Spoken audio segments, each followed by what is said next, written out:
देखिए उसके साथ बहुत सारी बाध्यताएं हैं।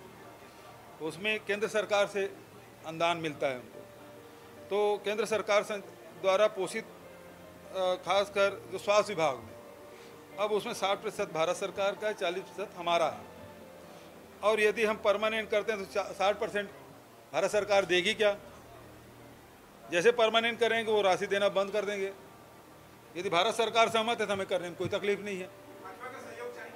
बिल्कुल चाहिए, देने उसको करवाए भारत सरकार। यदि 60% राशि परमानेंट करने के बाद भी उन शासकीय सेवकों को, डॉक्टर को, स्टाफ को यदि देने के लिए तैयार हैं, या दूसरे विभाग जितने भी उस प्रकार की योजनाओं के तहत जो संविदा कर्मचारी हैं जो 37,000 हैं, यदि उनको भारत सरकार सहमति देती है तो परमानेंट करने में हमको कोई अड़चन नहीं है। और इसीलिए जो शासकीय सेवक है उसके वेतन के अनुरूप हम लोग अभी 27% जो बढ़ाए हैं, उसका कारण यही है कि इससे काफ़ी राशि बढ़ जाएगी।